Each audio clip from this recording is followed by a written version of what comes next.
아멘. 할렐루야. 어느 마을에 두 농부가 살았습니다.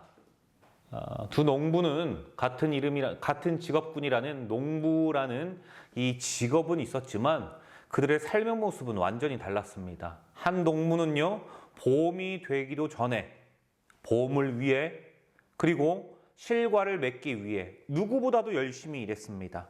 한 해는 해마다 봄이 오기 전에 밭을 갈고 씨를 준비했습니다. 아무리 비가 오지 않아도 강한 동장군이 계속 이 풍파가 몰아친다고 할지라도 그는요 꿋꿋이 밭을 일궜습니다. 반면에 다른 농부는 어땠느냐? 늘 때가 맞으면 하지. 아직은 시기상조야. 아직 조금만 더 있어볼까? 날씨가 춥잖아. 아직 비가 안 왔잖아. 그러니까 지금 해봤자 헛수고야. 이런 생각으로 차일피일 일을 미루게 됐었던 것이죠. 이윽고 그렇게 미루다가 어느새 봄이 오고 그리고 땀의 계절인 여름이 왔습니다. 이 열심히 일하는 농부는, 미리 준비하는 농부는, 이 농부는 가을이 돼서야 자신이 그렇게 피땀을 쏟아가면서 열심히 경작했던 그 경작의 결실을 누구보다도 많이 맺게 되었습니다. 이걸 우리가 풍년이라고 이야기를 하고요. 열매를 잘 소출을 거두었다라고 이야기를 하죠. 반면에 다른 농부는 말하지 않더라도 결과를 우리가 뻔히 압니다.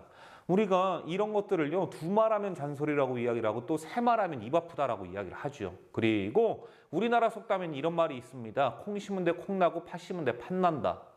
준비해야 될 것을 준비하지 않고 해야 될 것을 하지 않았기 때문에 이 후자에 있었던 농부는요, 풍성한 소출은커녕 정말 배고픈 삶을 살아갈 수밖에 없었다라는 겁니다.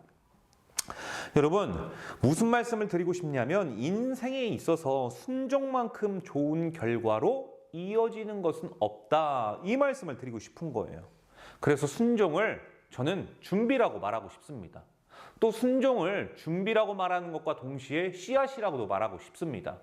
하나님의 말씀을 들었습니다. 그렇다면 나는 그것에 대해 순종으로 그리고 씨앗으로 그리고 준비로서 갈아야 되는 것이죠. 여러분, 성도가 하나님 말씀에 대한 순종은요, 마치 땅을 가는 것과 같이 때가 이르면 반드시 하나님께서 성도에게 순종에 임하는 복을 주신다는 사실을 믿으시길 바랍니다. 오늘 신명기 28장을 통해서 말씀에 순종하는 자에게 주어지는 복, 이 복에 대해서 말씀을 드리려고 하는데요. 첫째, 하나님의 말씀을 듣고 지키는 자에게는 복이 있다. 1절의 말씀입니다. 내가 내 하나님 여호와의 말씀을 삼가 듣고 내가 오늘 내게 명령하는 그의 모든 명령을 지켜 행하면 내 하나님 여호와께서 너를 세계 모든 민족 위에 뛰어나게 하실 것이라. 할렐루야. 자, 여러분, 우리 좋으신 하나님은요, 당신의 자녀, 곧 성도에게 복 주시기를 원하시는 하나님이라는 사실을 믿으시길 바랍니다. 여러분, 이게 믿어져야 돼요. 아니, 아멘만 하고 이거를 진짜로 받으려고 하지 아니하고 습관처럼만 아멘하면 안 됩니다. 아, 하나님께서 나에게 복을 주시려고 하는 분이라니, 할렐루야. 이렇게 우리가 생각을 해야 됩니다. 여러분, 그런데 이 복은요, 그냥 무조건 주는 게 아니에요. 교회 나온다고 해서 주는 게 아닙니다. 오늘 본문에 그 해답이 있잖아요. 뭐라고요? 듣고, 그 다음 뭐라고요? 지켜 행하면.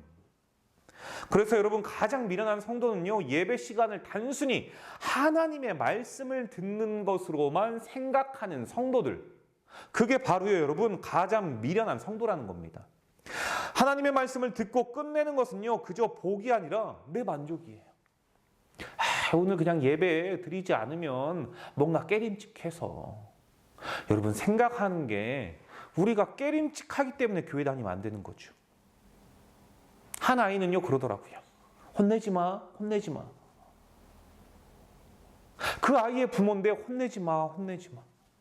이 아이는요, 이 아이에게 부모는 그냥 혼내는 부모라고 생각을 해요. 모든 말을 할 때도 부모가 혼낸다라고 생각해서 화내지 마. 먼저 서두에 이런 것들을 깔고 나죠. 그래서 그 부모들이요, 이렇게 말을 한대요. 누구누구야? 엄마 아빠는 너를 혼내려고 존재하는 사람이 아니야. 너에게 사랑을 주려고 하는 거야. 그렇기 때문에 엄마 아빠한테 무슨 말이라도 해도 돼. 그렇다고 해서 혼내거나 그러지 않으니까. 여러분 그렇습니다. 성도가 찝찝해서 교회에 나온다면 지난주에 예배를 빠졌으니까 오늘은 가서 좀 예배를 드려야 되겠다. 여러분 이거 뭔가 잘못됐지요. 왜 그렇습니까? 하나님의 말씀을요 그냥 듣는 것으로만 여기기 때문입니다. 내 만족으로만 여기기 때문이에요. 그런 의미에서 하나님의 말씀은 성도로 하여금 듣는 것으로 끝나지 아니하게 한다는 사실입니다. 촉구하게 합니다. 무엇으로? 들었던 그 말씀을 삶으로 이끌어내도록 촉구하고 계시고 우리를 또 이끄십니다. 그러니 여러분 목사에게 은혜 받았습니다 라고 말씀을 종결 의미로 끝내는 것이 아니라 현재 진행형으로 가야 돼요. 하나님의 말씀을 듣고 은혜를 받았다면 은혜 받은 것에 대한 합당한 삶, 즉 말씀을 통해 요구하는 것을 마음으로 받아들여 나의 삶의 바운더리에서 행동으로 나타내야 된다는 것. 그곳에 첫째, 그곳에 첫째, 가정, 둘째, 교회, 셋째, 직장이나 학교, 이곳으로 우리가 영역을 넓혀 가야 된다는 것이죠. 그래서 여러분 말씀을 듣는 것만을 복으로 여기지 않기를 바랍니다. 진짜 복은요, 복의 시작은요, 받은 말씀을 삶에서 옮기는 것, 그게 복이래요. 오늘 1절에 그렇게 이야기를 하잖아요. 그러니 바라기는 하나님의 말씀을 단순한 정보나 나의 만족이 아니라 내 삶을 움직이고 이끄는 원동력, 구심점으로 삼을 수 있는 성도들 되시기를 주님의 이름으로 축복합니다. 할렐루야. 두 번째, 순종은요, 구체적인 삶의 영역에 복을 가져와요. 3절이 그래요, 3절. 자, 3절에서 6절인데 1절을 수반하는 자에게예요. 자, 3절로 6절 읽어드리겠습니다. 성읍에서도 복을 받고 들에서도 복을 받을 것이며 내 몸의 자녀와 내 토지의 소산과 내 짐승의 새끼와 소와 양의 새끼가 복을 받을 것이며 5절 내 광주리와 떡 반죽 그릇이 복을 받을 것이며 내가 들어와도 복을 받고 나가도 복을 받을 것이니라. 할렐루야. 다 복을 이야기하고 있죠. 여러분 3절에서 6절까지 보면서 확 느껴지는 게 있지 않습니까? 있을 거예요. 분명히 있어요. 있어. 내가 무엇인가 말할 수는 없지만 정확하게 찝을 수는 없지만 이 3절과 6절을 읽으면서 느껴지는 게 있어요. 분명히 있을 겁니다. 뭡니까? 뭐 같아요? 입은 막 맴도는데 혹시 이거 아닙니까? 뭐라고 명확하게 말할 수는 없지만 그러나 제가 정의를 해서 말씀을 드리자면은 하나님께서 부어주시는 복의 내용이 구체적이고도 체계적이다. 뭐 어떤 뜬구름 잡는 게 아니다. 다가올 미래를 위한 것이 아니다. 우리에게 이야기하는 미래가 무엇입니까? 성도의 복은 결국 저 천국, 저 새 예루살렘에 들어가는 것, 그런 복만을 이야기하고 있지 않습니다. 명확하게 이야기하고 있습니다. 오늘 우리 삶에 필요한 것들, 나에게 필요한 것들, 구체적이고도 명확하고도 자세하게 이야기를 하고 있습니다. 여러분, 저는 이 장면을 보면서 막 설레었어요. 지금 하나님께서 복을 부어주시는 장면인데 하나님께서 복을 부어주시는 이 복이 글쎄 막연한 복이 아니라는 거예요.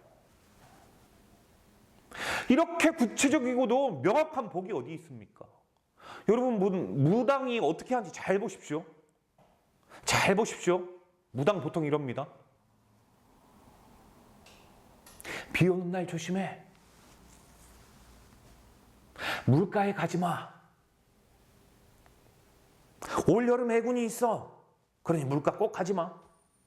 무더운 여름에 너무 차가운 물 많이 마시지 마. 당신 집안에 암으로 돌아가신 분 있지? 이런 애매모호한, 이거 누구나 다 적용되는, 어떤 집이든지 네 사람당 한 사람이 다 암이라고 하는데 모두가 적용될 만한 그런 것들, 애매모호하고 막연한 것들, 뜬구름 잡는 이야기들, 이런 것들을 이야기하지만 우리 하나님은 오늘 어떻습니까? 너무나도 구체적이고도 너무나도 명확하게 자세하게 복에 대해서 설명을 하고 있습니다. 여러분, 저는 오늘 이 본문을 보면서 확실하게 깨닫게 되는 게 있어요. 우리 하나님께서 이렇게 구체적이고도 명확하고 정확한 복을 부어주신다라는 사실을 열거하면서 느껴지는 게 딱 한 가지였습니다. 우리 하나님은 오늘을 살아가는 나 목사에게, 오늘을 살아가는 우리 성도들에게 그들의 일상에 관심을 가지고 계시구나. 일상에게 이런 복이 필요하겠구나라는 우리의 일상에 관심을 가지고 있는 하나님이니 우리가 그 하나님을 어찌 외면할 수가 있겠습니까? 우리가 외면한다고 해도 그분이 우리를 계속 찾아 나서시는데 우리가 어찌 그분의 은혜와 복을 거부할 수가 있겠습니까? 이거 정말 귀한 거 아니겠습니까? 그래서 여러분, 성도인 우리가 하나님 말씀을 만홀히 여기지 아니하고 삶에 사용하면 분명히 우리 삶에서는요, 명확한 것은 우리가 발을 내딛고 살아가는 도시에서 정당한 봉급을 받고 일했을 뿐인데 곧 그 도시에서 복을 받는다. 할렐루야. 도시가 아니면 시골에서 농사를 지어도 복을 받는다. 할렐루야. 어디 그것뿐입니까? 오늘 본문 보니까 장사가 잘 되고요, 자녀가 번성하고 일상에 필요한 모든 것들이 곧 복으로 굴러 들어오게 된다. 여기서 우리가 확실히 알 수 있는 것은 우리의 모든 삶을 보고 듣고 알고 계시는 하나님께서는요, 저와 여러분의 일상에 이토록 관심이 많으시다라는 거예요. 3절로 6절 쭉 읽어보십시오. 얼마나 관심이 많으신지. 우리의 일상에 관심이 많으신다라는 건 무슨 뜻이에요? 저와 여러분의 일상에 복 주시기를 원하신다. 지금 이 말씀이 결코 뜬구름이 아니라는 건 말씀에 순종해 보신 분들 알 거예요.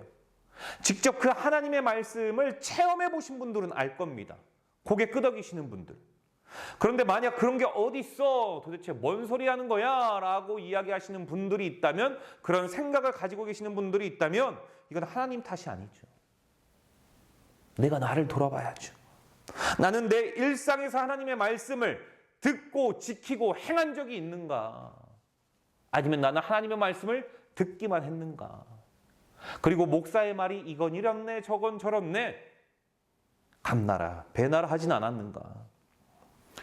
바라기는 내 삶의 모든 영역과 일에서 주님, 이 일을 통해서 제가 순종하겠습니다 라고 할 수 있는 성도가 되시기를 주님의 이름으로 축복합니다. 마지막 세 번째, 순종하는 자는요, 어떠한 대적도 이긴다. 7절이에요. 여호와께서 너를 대적하기 위하여 일어난 적군들을 내 앞에서 패하게 하시리라. 그들이 한 길로 너를 치러 들어왔으나 내 앞에서 7길로 도망하리라. 할렐루야. 여러분, 이거 복이죠. 이거 크나큰 복이죠. 솔직히 순종하는 거 얼마나 힘듭니까, 여러분? 우리 주변에 얼마나 많은 유혹과 미혹이 많습니까? 중상모략이 많습니까? 잘 되면 잘 되는 것으로 험담하고, 못 되면 못 되는 것으로 험담하고, 어중간하면 어중간하다라고 이야기를 하고. 그런데 여러분, 중요한 것은요, 여러분이 하나님의 말씀을 듣고 지켜 순종함으로 하나님께서 복을 부어주셔서 그 복을 받고 있는 나라면 질투하고 음해하고 중상모략하는 그들의 말에 귀를 기울이지 않기를 주님의 이름으로 축복합니다. 그러면요, 그 복 다 도망가요. 결국 그거 묵상하면요, 난 이도저도 아닙니다. 왜 남들이 나에게 버린 쓰레기 같은 말들을 내 호주머니에 넣고 남들은 쓰레기라고 버렸는데 내가 그거 안고 정정긍긍 하는 겁니까? 그러지 않기를 바랍니다. 여러분, 그러니까요, 하나님의 말씀을 듣고 지켜 행했다면 여러분 받을 복만 생각하세요. 그리고 받은 복만 생각하십시오. 걱정하지 마십시오. 내가 순종했다면, 여러분 이번 주 주일날 우리가 사사기 말씀 나눴잖아요.